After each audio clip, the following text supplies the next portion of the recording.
Dear fellow human, I think by now you have the feeling that something is not right about our current situation.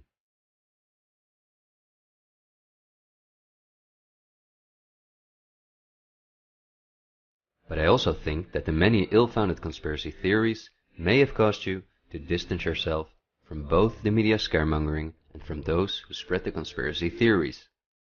Still, I hope you will listen to me for a moment, because as you watch this video, hundreds of millions of people worldwide are falling into poverty because of the measures that have been in place for so long.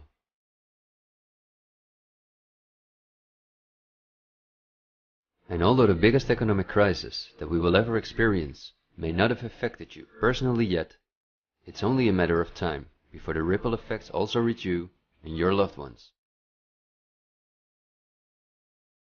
This is not alarmism, but the harsh reality we face. I also think that we can limit the damage and even benefit from it if we are properly and objectively informed about our current situation. Therefore, I would like to show you some easy verifiable facts that I think are essential. Less than a handful of megacorporations dominate every aspect of our lives. That may seem like an exaggeration, but from the breakfast that's on the table in the morning, to the mattress we sleep on at night, and everything we do, put on, or consume in between, all are largely dependent on these corporations. These are investment companies of immense proportions, and they manage the major money flows on Earth. They are the protagonists of the play which we are currently witnessing. So as not to take up too much of your time, I've summarized the most important information as briefly as possible. How does it work? Let's take as an example a company like PepsiCo, which is the parent company of many of the most popular soft drinks and snacks in the world. There appear to be many different competing brands, but they all come from the factories of a small number of corporations that together have a monopoly on the industry. Within the packaged food industry, there are a number of other major companies, such as Unilever, the Coca-Cola Company, Mundo, and Nestlé. On this image, you see that virtually every well-known brand in the packaged food industry belongs to one of these corporations.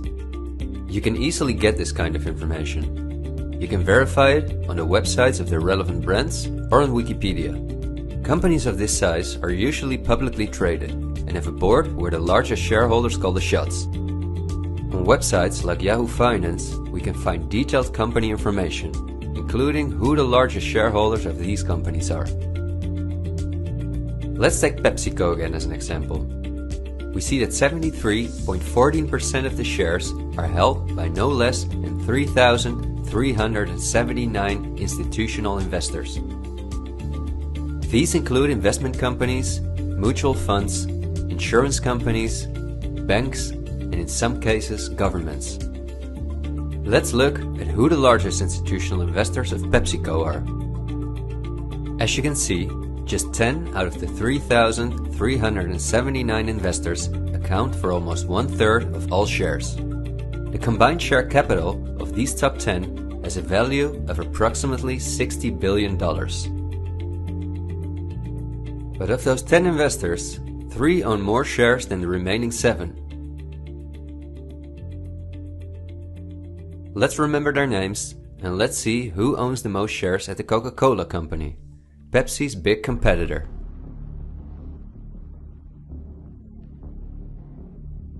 We see that just like with PepsiCo, the majority of the shares are held by institutional investors. Let's look at the top 10 and start with the last one of them. 4 out of these 6 institutional investors we also saw at the last 6 of PepsiCo. These are Norton Trust, JP Morgan Chase, Geode Capital Management, and Wellington Management. Now, let's look at the 4 largest shareholders. 3 of these we also saw in the top 4 at PepsiCo. They are BlackRock, Vanguard, and State Street. And there's another one, Berkshire Hathaway.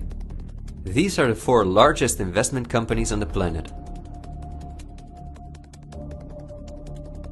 PepsiCo and Coca-Cola are anything but competitors. But also the other big companies that own many brands, such as Unilever, Mondelez and Nestle, are owned by the same small group of institutional investors, and you don't only find these names in the packaged food industry. For example, let's look up on Wikipedia what the largest companies are within the technology industry. Facebook owns WhatsApp and Instagram. Together with Twitter, they form the most popular social media platforms in the world.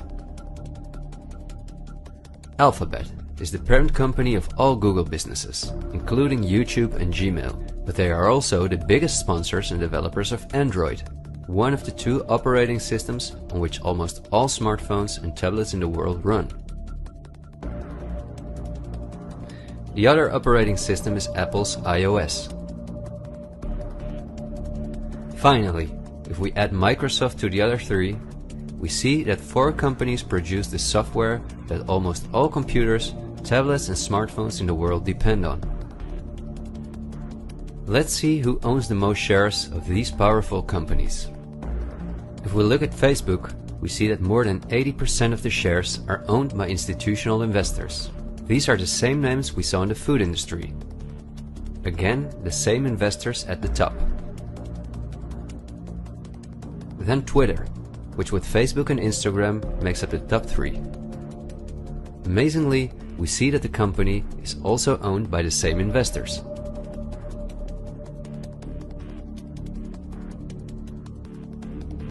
We see them at Apple,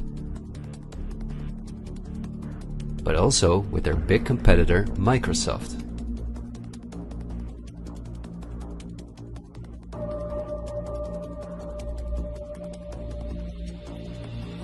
When we look at all the other companies that dominate the technology industry and build our computers, TVs, smartphones and household appliances, we see the same big investors who own a majority of the shares.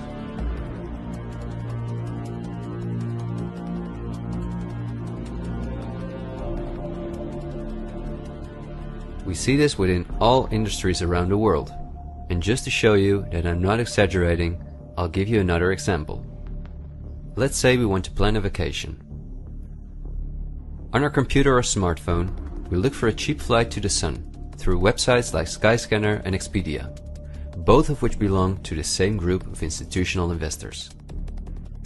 We fly with one of the many airlines, of which the majority of the shares are often owned by the same investors or by governments, like Air France-KLM. The aircraft we fly is in most cases a Boeing or an Airbus.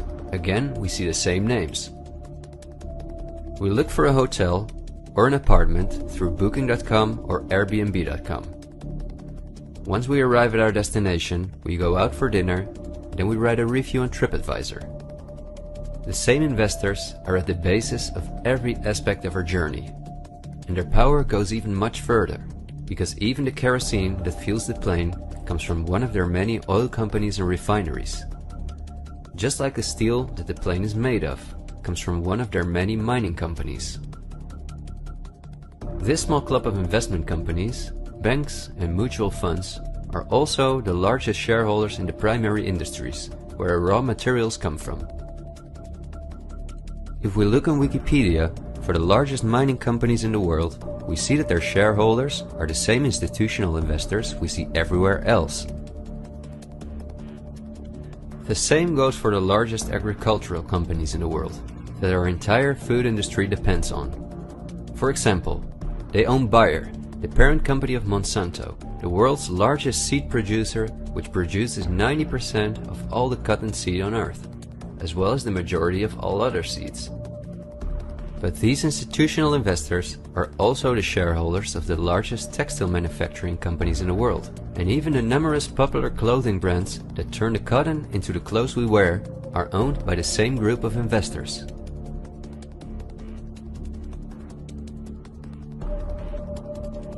Whether we have the world's largest solar panel producers or the largest oil refineries, the shares are managed by the same companies. They own the tobacco companies, who produce all the popular tobacco brands in the world. But they also own all the major companies in the pharmaceutical industry and the scientific institutes that produce the drugs. They own the companies that produce our metals and raw materials, and the entire automobile, aircraft and arms industry where those metals and raw materials are processed.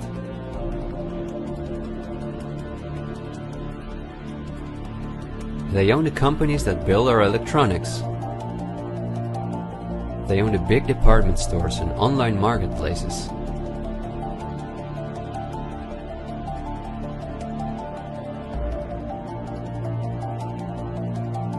And even the payment methods that we use to pay for their products.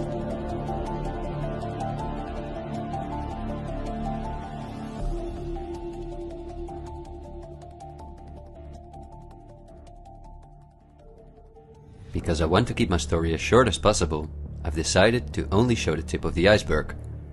If you decide to investigate on your own, using the sources that you've just seen, then you will discover that even many of the most well-known insurance companies, banks, construction companies, telephone companies, restaurant chains, and cosmetic brands are owned by the same institutional investors we just saw.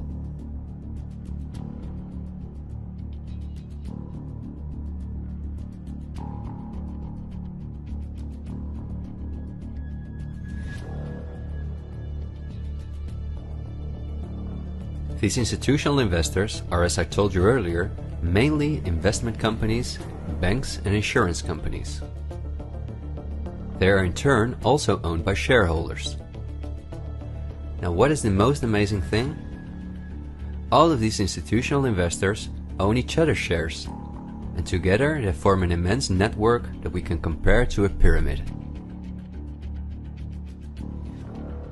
The smaller institutional investors are owned by larger investors, who in turn belong to even larger investors.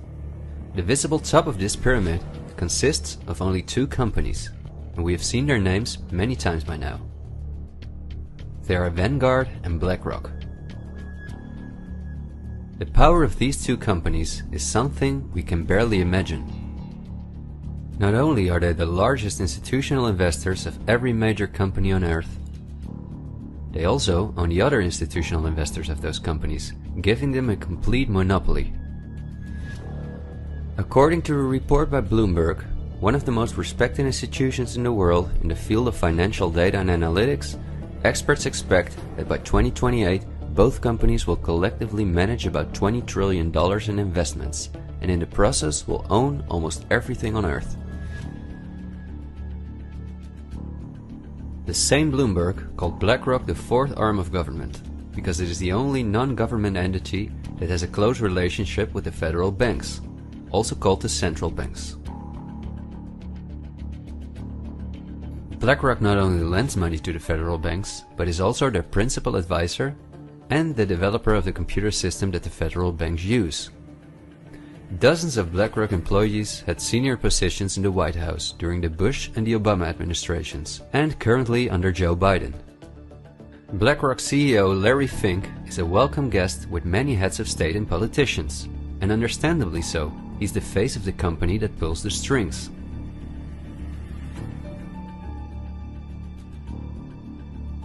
Yet Larry Fink does not pull the strings himself.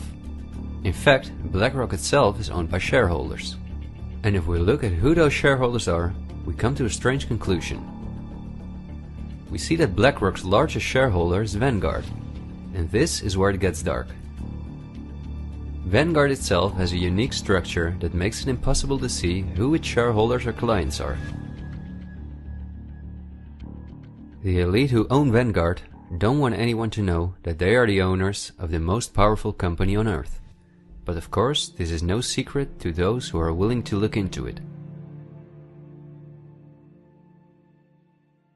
Reports by Oxfam and Bloomberg show that 1% of the world's population collectively owns more money than the other 99%. Indeed, Oxfam claims that as much as 82% of all the money earned in 2017 went to this 1% of people. Naturally, those who own the most powerful company on Earth would also be the richest among this 1%. In other words, they are part of the 0.001%. Forbes, the most well-known business magazine in the world, claims that by March 2020 there were some 2,075 billionaires. Oxfam's report showed that 2/3 of all these billionaires obtained their fortune through inheritances and monopolies. So this means that Vanguard is in the hands of the richest families on earth. If we study their history, we discover that these families have always belonged to the top of the pyramid, some even well before the Industrial Revolution began. Because their history is so interesting and extensive, I will explain some more about them in the follow-up video that I'm currently working on. But in order not to elaborate too far, I will just point out that many of these families belong to royal bloodlines, and they are the founders of our banking system, the United Nations, and every industry in the world.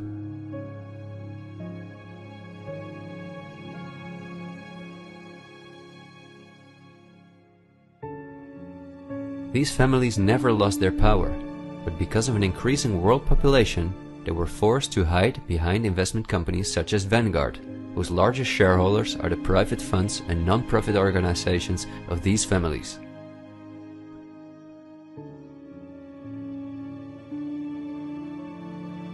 To make the bigger picture more clear, I need to briefly explain something about these non-profit organizations.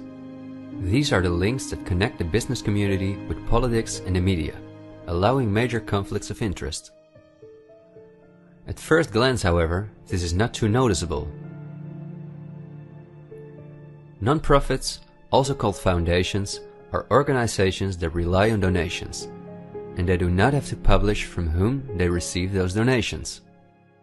They can invest this money in whatever they want, and do not have to pay tax on their profits as long as those profits are reinvested in other projects that they are involved in. Non-profits can move hundreds of billions of dollars from invisible investors. According to a report by the Australian government, this makes non-profit organizations ideal to finance terrorist groups and launder large sums of money.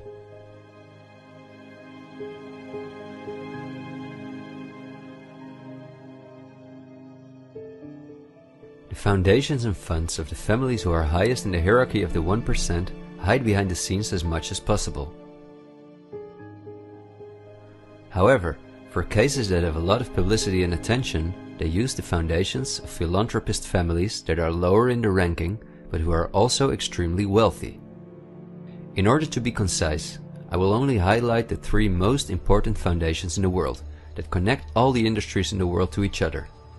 These are the Bill and Melinda Gates Foundation, the Open Society Foundations of the controversial multi-billionaire George Soros, and the Clinton Foundation. A very brief introduction to give you an idea of the size of these types of foundations. According to the official website of the World Economic Forum, the Gates Foundation is the largest funder of the World Health Organization, after President Donald Trump halted the funding of the WHO by the US in 2020. This makes the Gates Foundation one of the most influential organizations in the world in the area of everything that relates to our health. The Gates Foundation has a close partnership with the 16 largest pharmaceutical companies in the world, including Pfizer, AstraZeneca, Johnson & Johnson, BioNTech, and Bayer, and we have just seen who own the most shares of these companies.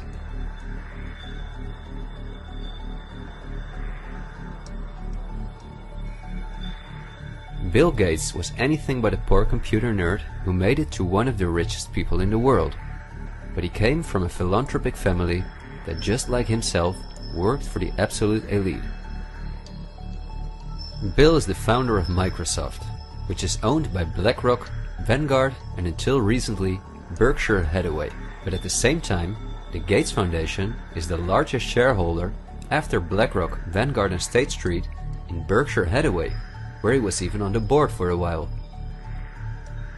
We would spend hours if we considered everything the Gates Foundation, the Open Society Foundations of George Soros, and the Clinton Foundation are involved in.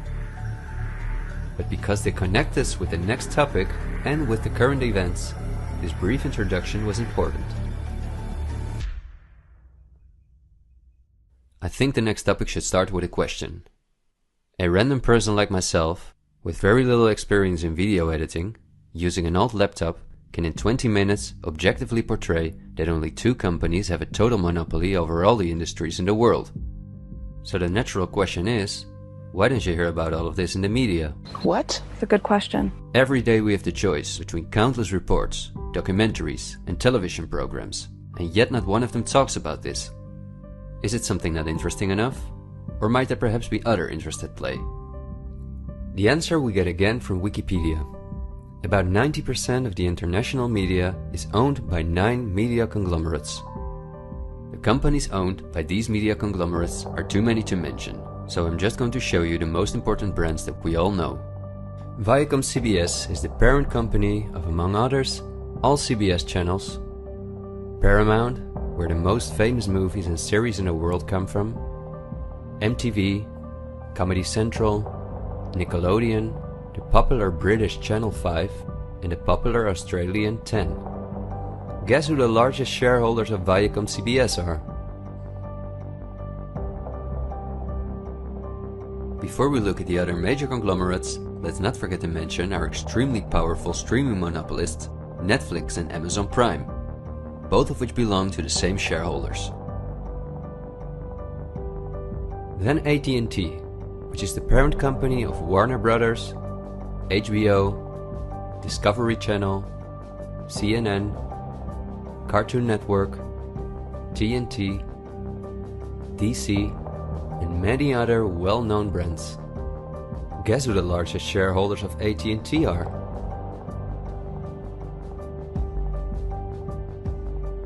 The third one is the all-powerful News Corp. This company owns many of the most well-known national and regional newspapers, magazines and TV channels in the US, the UK and Australia. The shares of News Corp are owned by the American multi-billionaire Rupert Murdoch and by the institutional investors we see everywhere else. News Corp's sister company is Fox Corporation, which is also one of the most powerful media conglomerates on earth. Just like News Corp, it is owned by the Murdoch family and the usual investors. Then the Walt Disney Company, a conglomerate of unimaginable dimensions, with many subsidiaries such as Pixar, Marvel, 20th Century, Lucasfilm, ABC, National Geographic, and Hulu. Who are their biggest shareholders? Another powerful media conglomerate is Comcast. This is the parent company of NBC, DreamWorks, Universal, the Sky Group, Focus Features, Xfinity, and many other major media brands. As you would expect, their largest shareholders are Vanguard and BlackRock.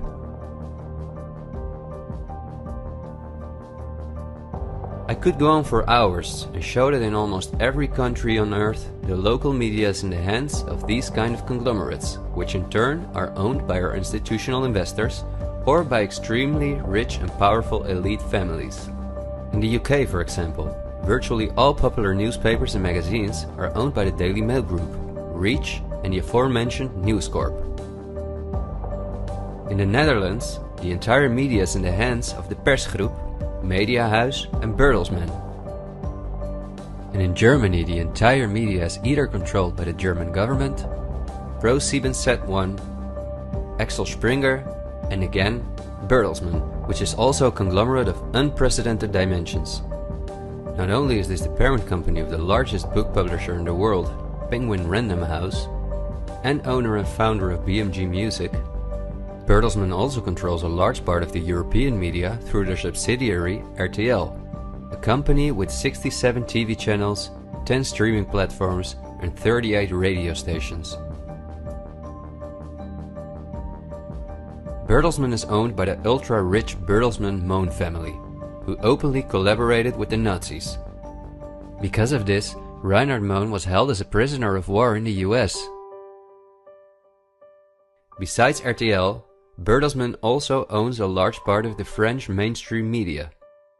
And together with Mediaset, the powerful Italian conglomerate of former President Berlusconi that controls the most important part of the Italian mainstream media, they also own all popular Spanish TV channels.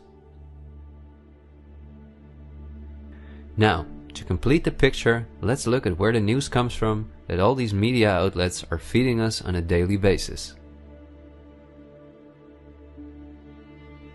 The various news media do not produce their news themselves, but use information and images from news agencies such as Reuters, the Dutch ANP, and the French AFP.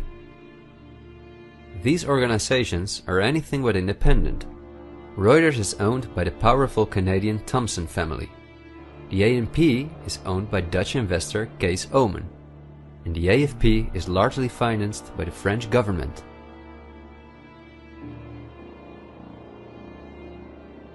The main journalists and editors who work at our media or at these news agencies are affiliated with important journalistic organizations, such as the European Journalism Centre. These are one of the largest funders of media-related projects across Europe. They train journalists, produce study materials, give internships at, for example, the ANP, and work closely with the world's largest corporations such as Google and Facebook. For journalistic analysis and opinion, all the major media outlets in the world use Project Syndicate, the most powerful organization within its field. It supplies the 506 most important media outlets in 156 countries.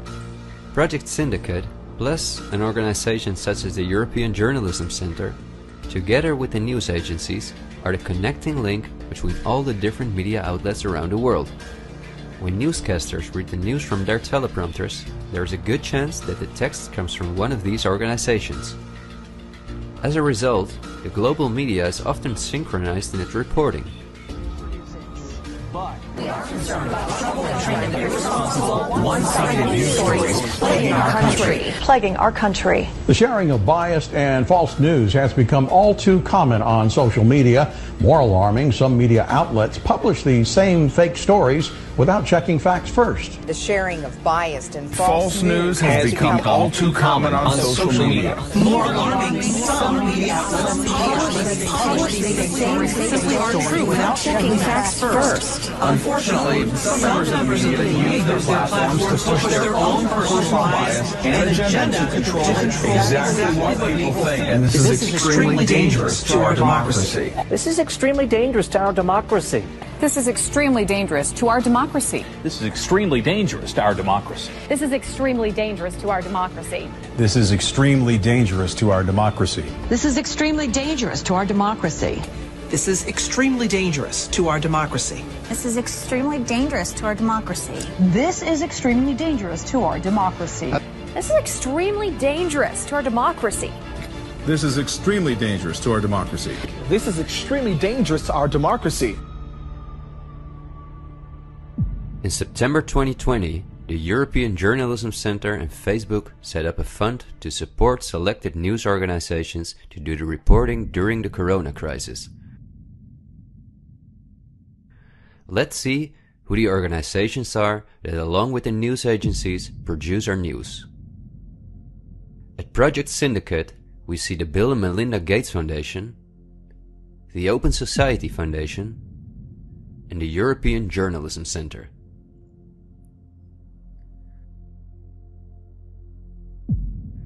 Then the European Journalism Centre itself. Again we see the Gates Foundation and the Open Society Foundation.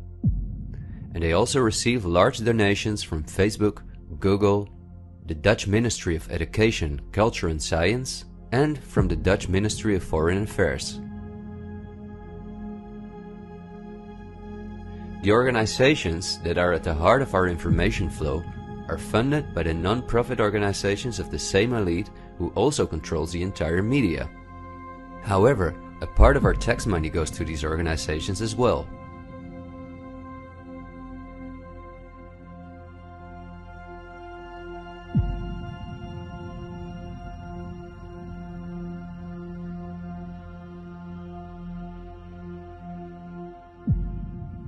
Okay, I realize this was a lot of information to process, and believe me, I've made it as short as possible, and I've only used those examples that seem necessary to show you the overall picture, so you can understand the current situation better. It is an all-encompassing topic that can change our view on many historical events, but my goal is to inform you about the danger in which we presently find ourselves. There will be enough time for us to delve into the past, so let's talk about the current events now. The elite that controls every aspect of our lives, up to the information that we receive, depends on an unimaginably coordinated collaboration to keep all the different industries on Earth connected to each other, in order to ensure they all work in the elite's interests. This happens at the World Economic Forum, one of the most important organizations in the world. At its annual meeting in Davos, the CEOs of the largest companies on Earth gather along with heads of state, politicians, and other influential individuals and organizations like UNICEF and Greenpeace. Serving on the board of trustees are former US Vice President and climate change guru Al Gore, BlackRock CEO Larry Fink, the President of the European Central Bank Christine Lagarde, the Director of CERN Fabiola Gianotti, the Queen of Jordan, the Director of the International Committee of the Red Cross Peter Maurer, and many other politicians and CEOs of the world's most influential companies. According to the WEF's official website, their annual membership fee ranges between 53,000 and 530,000 euros, but according to the WEF's year reports, around 71% of their total budget comes from its partners, who in this way pay for the membership of young politicians who cannot afford their own fee. Wikipedia reports the following. According to critics, the WEF is a business forum where the wealthiest companies can negotiate deals with other companies or with politicians. The purpose of the WEF for many of the participants would be personal gain instead of solving global problems. I don't like to make assumptions, but would there be so many problems on Earth if the key industry leaders, bankers and politicians since 1971 had gathered annually to solve our world's problems? Is it not strange that the world's leading environmental organizations have been meeting for 50 years with the CEOs of the most heavily polluting corporations while things just keep getting worse for our natural world?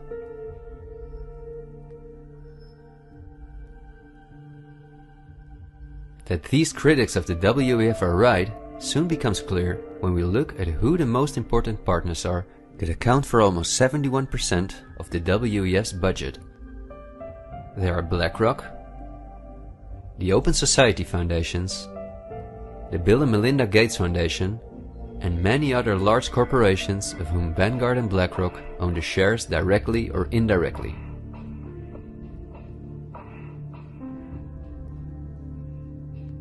The president and founder of the WEF is Klaus Schwab, a German professor and businessman.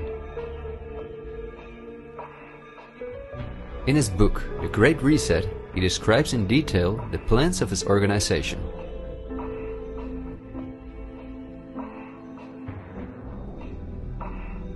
The coronavirus, according to him, is the excellent opportunity to literally reset our society in every regard. He calls this Build Back Better, and this slogan seems to be the motto of all globalist politicians in the world.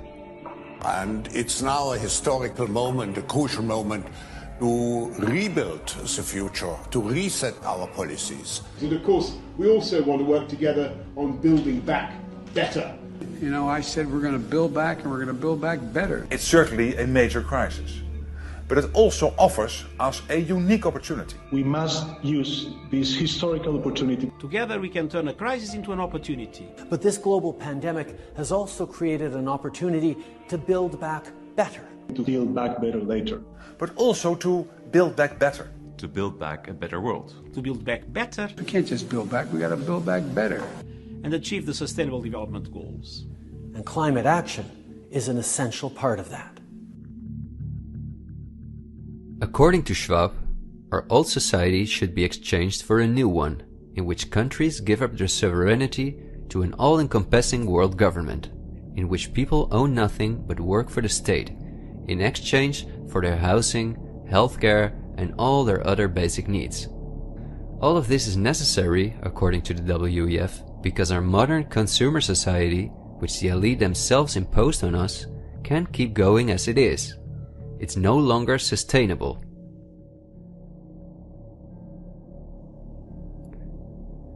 Schwab says in his book that we will never return to the old normal. And the WEF published a video that makes it clear that in 2030 we will own nothing, but we will be happy.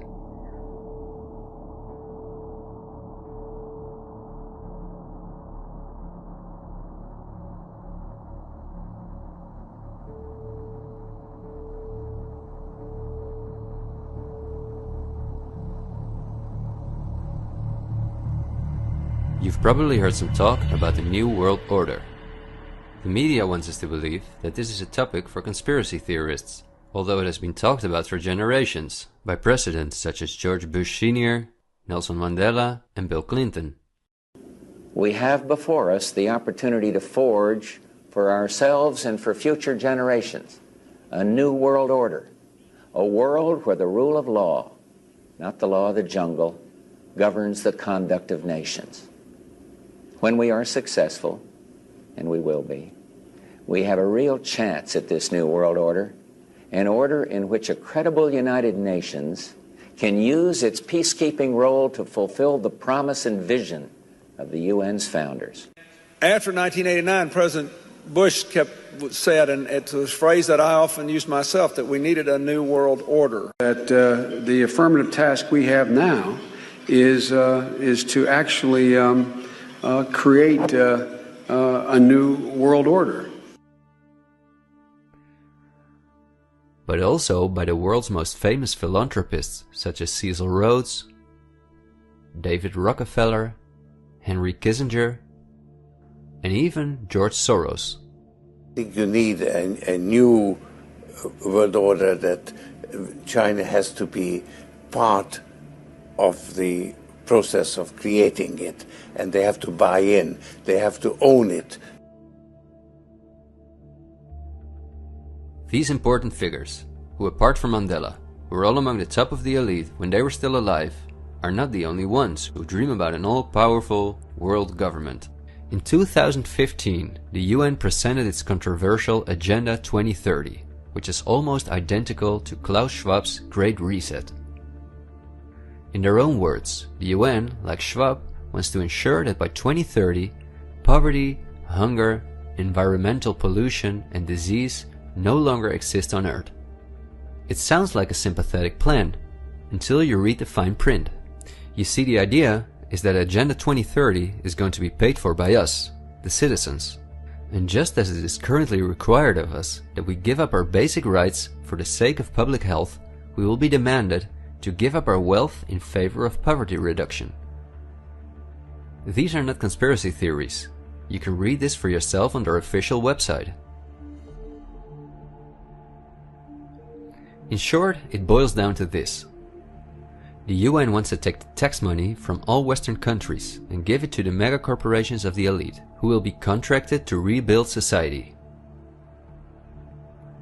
Globally, a completely new infrastructure is needed, because fossil fuels must be made a thing of the past, according to the UN. For this immense project, a world government is needed, says the UN. And the same UN takes it upon herself to be this global government.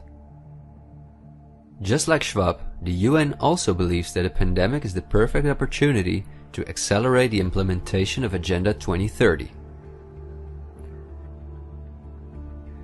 It is worrisome that the WEF and the UN openly admit that they consider pandemics and other disasters as an opportunity to transform society, especially since we have seen that the elite have all the resources at their disposal to make us believe that there is a pandemic, and even to create one. So we certainly should not take these things lightly, and we should examine them carefully. And when we do that, we come across things that are even more troubling.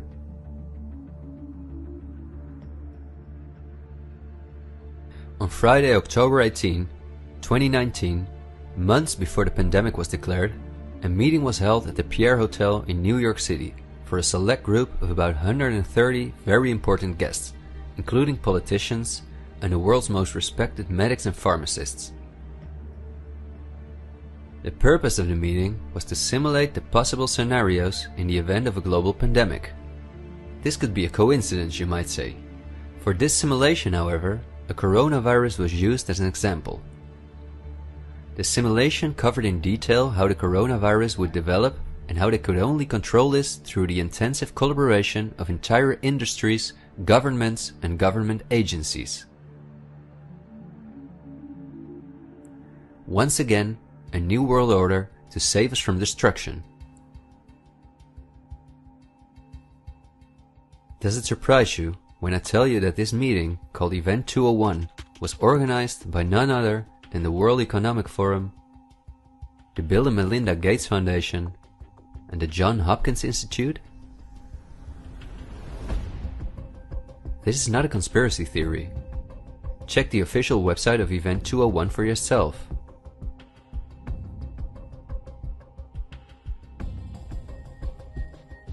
Perhaps at this point it will no longer surprise you that the German Robert Koch Institute, which like every national health institute in the world is closely linked to the WHO, which is funded by Bill Gates, created a similar simulation in 2012.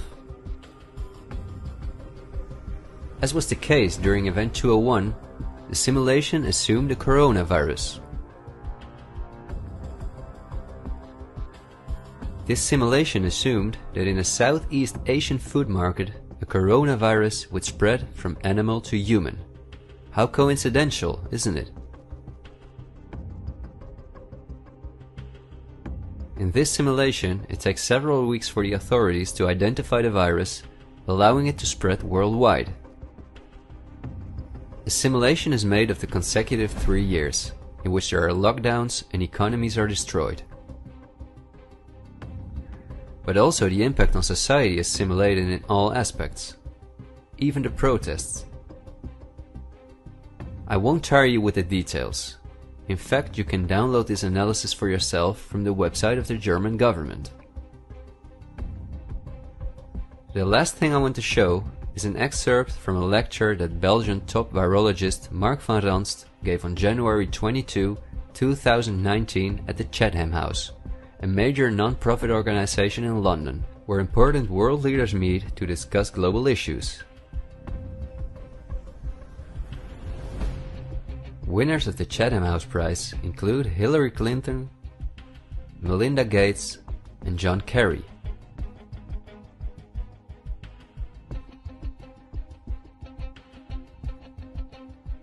What Van Ranst is discussing is simply shocking. Van Ranst in fact explains how he has fooled the entire Belgian population during the swine flu through fear-mongering, out-of-context mortality rates, and media manipulation. He laughingly explains how he managed to impose the vaccine for the swine flu on the frightened Belgian population, a vaccine produced by the pharmaceutical companies he worked for. Thank you very much, Ab. Thanks for the invitation.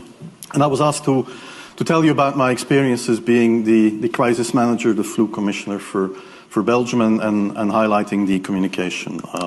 And then you have one opportunity to do it right. I mean, day one is so important. In day one, you start your communication with the press, with the people, and you have to do it right. I mean, you have to go for one voice, one message. In Belgium, they chose to appoint a non-politician to do that. I mean, I have no party affiliations, and that makes things a little bit, at that time at least, a little bit easier, because you're not attacked politically, majority, minority. That doesn't come into play, and that was a huge advantage. The second advantage is that you can play in Brussels the complete naive guy and get a lot more done than you would otherwise be able to do. You have to be omnipresent that first day or the first days, so that you attract the media attention. You make an agreement with them that you will tell them all, and if they call, you will pick up the phone. When you do that, then you can profit from these early days to get complete carpet coverage of the field, and they're not going to search for alternative voices there. And if you do that, that makes things a lot easier. These first weeks, That's easy street. When you have no opposition and everybody needs news and they can come to you for news, you can bring quite a lot of neutral information, and it is picked up, and it is well, the news is brought the way you bring it, and that is you can only do that in the first couple of weeks or months. And then you have to say, okay, well, we will have H1N1 deaths. Of course, that would be unavoidable.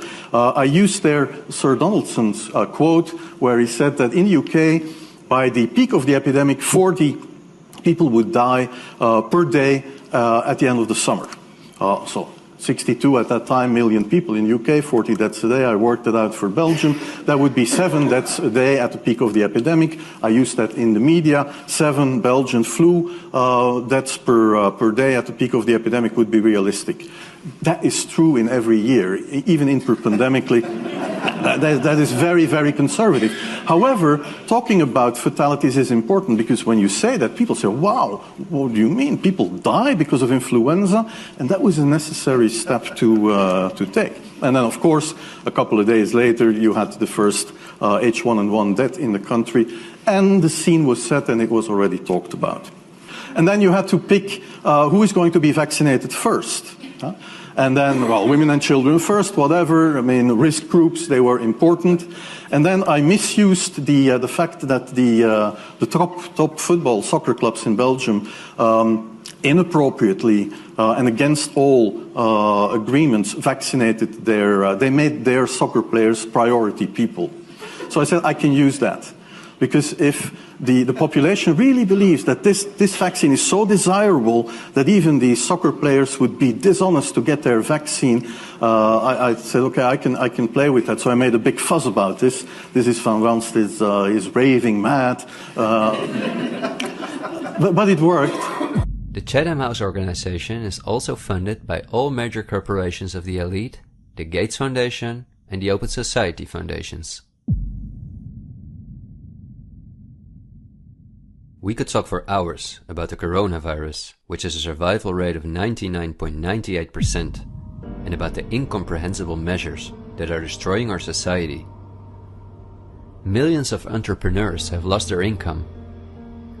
Countless elderly people have died in loneliness, isolated from their families. But I think we have reviewed enough facts that put the global COVID measures in a broader context, seen from the perspective of the elite. This extremely wealthy elite, collectively of tens of thousands of billions, has no problem whatsoever with the fact that more than 40% of the world's population has to live on less than $5.50 a day, or that millions of children are dying from the drinking water contaminated by them, or from malnutrition, or by their bullets and bombs. They just want to get more powerful. The elite have absolutely no intention to share their wealth with us.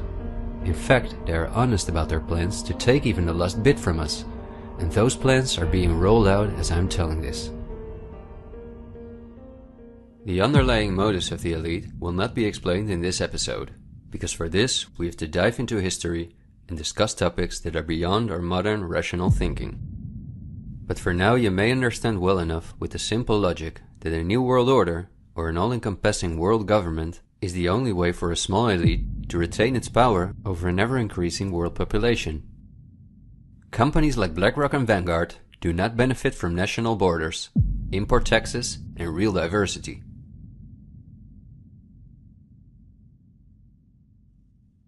Only through fear and media manipulation can they maintain their grip on all of us. And I deliberately haven't even mentioned the inhumane blackmailing methods by which the elite keep their own most important minions in line. Because if this topic has aroused your curiosity, you will undoubtedly find out all about this in time. The elite have no intention to cure us from the countless diseases we've contracted from the toxic food they've produced, and from the environmental pollution which they have caused. After all, if we didn't get sick, the entire pharmaceutical industry would collapse. Nothing sells like fear is the motto of top virologists like Mark van Ranst. You will be amazed, as I was, when you discover that we have been warned countless times about this elite. I think we're being run by maniacs. If anybody can put on paper what our government and the American government, etc., and the Russian, Chinese, what they are actually trying to do, I think they're all insane. But I'm liable to be put away as insane for expressing that. That's what's insane about it. I mean, don't you agree? For we are opposed around the world by a monolithic and ruthless conspiracy that relies primarily on covert means for expanding its sphere of influence, on infiltration instead of invasion, on subversion instead of elections, on intimidation instead of free choice, on guerrillas by night instead of armies by day. It is a system which has conscripted vast human and material resources into the building of a tightly knit, highly efficient machine that combines military, diplomatic, intelligence, economic, scientific, and political operations. Its preparations are concealed, not published. Its mistakes are buried, not headlined. Its dissenters are silenced, not praised. No expenditure is questioned, no rumor is printed, no secret is revealed. President Kennedy has been assassinated. It's official now. The president is dead. Women here in shock, some have fainted. Grown men, Secret Service men standing by the emergency room, tears streaming down their face. There's only one word to describe the picture here, and that's grief, and much of it. It's official. As of just a few moments ago, the President of the United States is dead.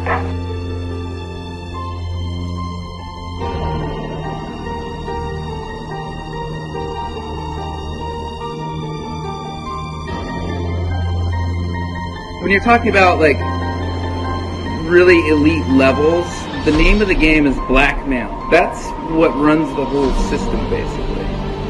They want compromised people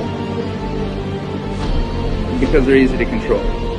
I'm not suicidal. I'm not suicidal.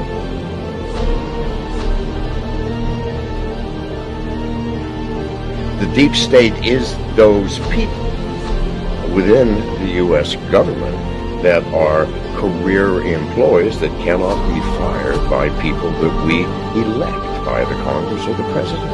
Are these people in control? Can they enact laws? Fuck yes. Can we fire these people? No. Can presidents fire them? No. It's designed that way so that political parties and political interests cannot affect the deep state. Do you understand the nightmare of our situation, people? It is no secret. It is as open as it can be. The deep state does control America. Wake up, people, please. God, use some common fucking sense. Thank you.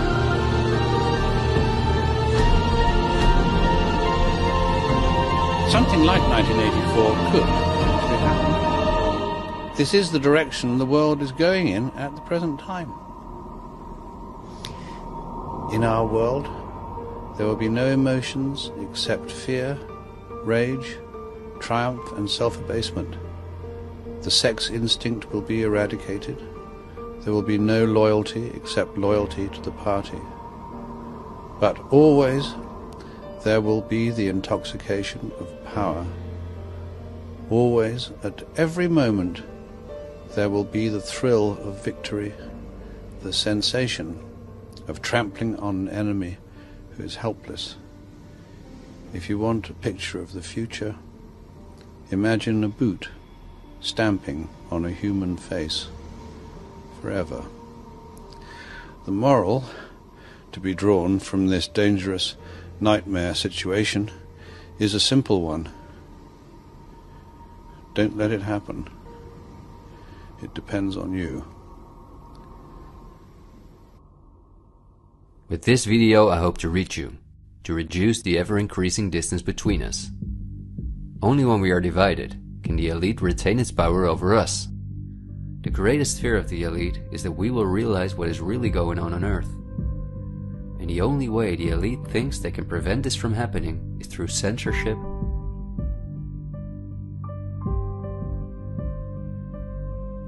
preventing human contact,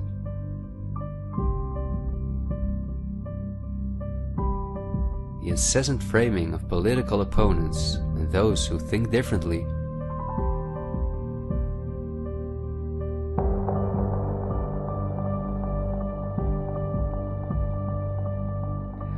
and the use of brute force.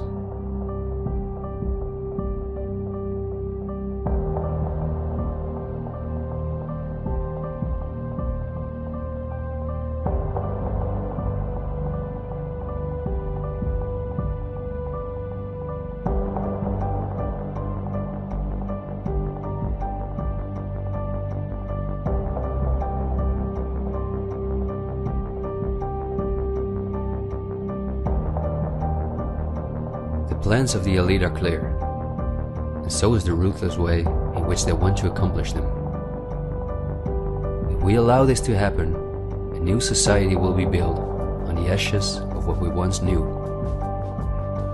A new society in which we will own nothing, not even a home of our own. The elite wants to make sure that between now and 2030, everything you now own will be theirs. For this, devastating economic crisis is necessary. First, the middle class is attacked, which is the backbone of society. Entrepreneurs are forced to go into tremendous debt, which will ultimately cause them to lose all their possessions. After that, things will move quickly. Banks will fall, cash money will cease to exist, and the only way not to starve to death will be the acceptance of government support, which will include several conditions, such as the vaccination passport and giving up all private possessions. Because the entrepreneurs are the first to fall, many others won't immediately feel the crisis. The people remain divided among themselves until it is too late. This is not a doomsday scenario that I've made up. This is simply the Great Reset. The New World Order, which has been prepared for many generations, and which has been extensively tested in every communist dictatorship in the world.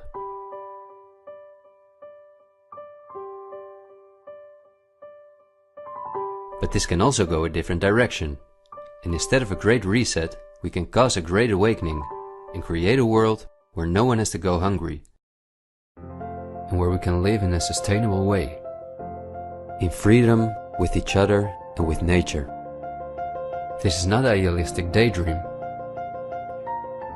There have always been forces that have sought to break the power of the elite, but until recently, our means of communication were always insufficient to get a mass network in motion. The elite have always kept us in ignorance about the discoveries of geniuses such as Tesla, who was far advanced in the field of clean, free energy. Or Dr. Rife, who used radio waves to cure at least 16 terminal cancer patients before he, just as Tesla, died in a suspicious manner. Or Henry Ford, who in 1941 had already made a car out of bioplastic that proved stronger than steel. The elite have hidden countless such techniques from us because they form a threat to their monopolies in every industry. These were techniques that would have given us freedoms and put the elite's power at risk, which is based on our fear and dependence on their projects. These are not conspiracy theories, but facts. What I am saying is that a world of new possibilities is opening up for all of us, where there is no poverty, no pollution, diseases or wars, and in which governments work for the welfare of the people rather than the other way around. Countless ailments that provide the pharma industry with hundreds of billions of dollars will be cured. No one will have to work their ass off to live a dignified life.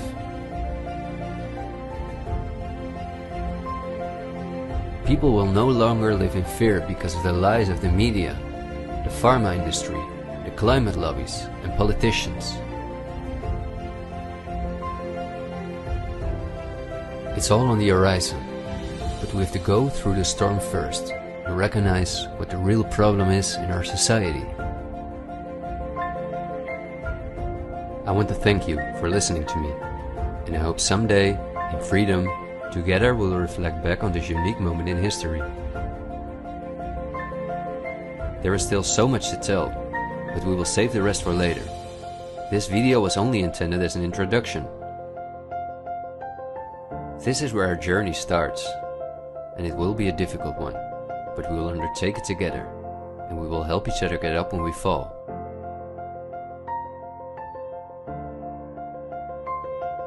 We will not be afraid.